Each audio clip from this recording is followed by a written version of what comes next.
Sorry my dear friends, recording செய்து கொண்டிருக்கும் போது டைம் முடிஞ்சு நின்றுட்டுது. அதனால இது அந்த வீடியோட தொடர்ச்சி.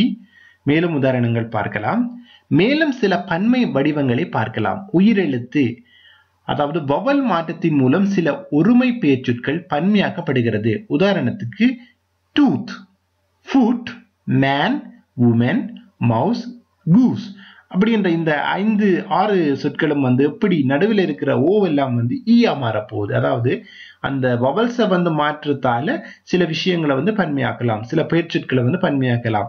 அதுக்கு உதாரணம் டூத் என்பது டீத் அப்படின்றதும், ஃபுட் அப்படின்றது ஃபீட் அப்படின்னு சொல்லும், மேன் மென் அப்படின்னு சொல்லியும், உமன் உமன் அப்படின்னு சொல்லியும் சேஞ்சஸ் ஆகுது. பாருங்க, மவுஸ் மைஸாவும் கூஸ் கீஸாவும் மாறுது. ஆனால் கீழ்காண்பவற்றை பன்மை வடிவம் மேற்கூறியவாறு இல்லை. அவையாவன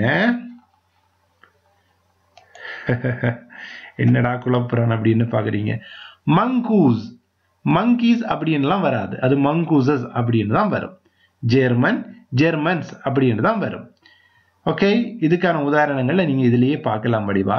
இவற்றுள் மேலும் சிலவற்றின் பன்மை வடிவங்களை பார்க்கலாம். உதாரணம் ஆக்ஸ், அதாவது உங்களுக்கு தெரியும் எருது, ஆக்சன். சைல்டுனா குழந்தை, சைல்டஸ் அப்படின்னு சொல்றீங்க, சில்ட்ரன் அதாவது குழந்தைகள். இவையெல்லாம் கொஞ்சம் வித்தியாசமான வடிவங்கள். இதை நீங்கள் லேர்ன் பண்ணிக்கொள்ளுங்க. மீண்டும் தொடரும். அடுத்து வருவது பாலினங்கள். அடுத்தது ஜெண்டர்ஸை பற்றி பார்க்கலாம் ஃப்ரெண்ட்ஸ். ரொம்ப நேரம் என்னோட இணைஞ்சு கொண்டிருந்ததுக்கு உங்களுக்கு நன்றி. என்னுடைய தமிழ் கொஞ்சம் பிழையா இருக்குது என்று நான் நினைக்கிறேன். எனக்கு கொஞ்சம் வருத்தமா ஃபீல் பண்றேன். நான் கோவிச்சு கொள்ளாதீங்க.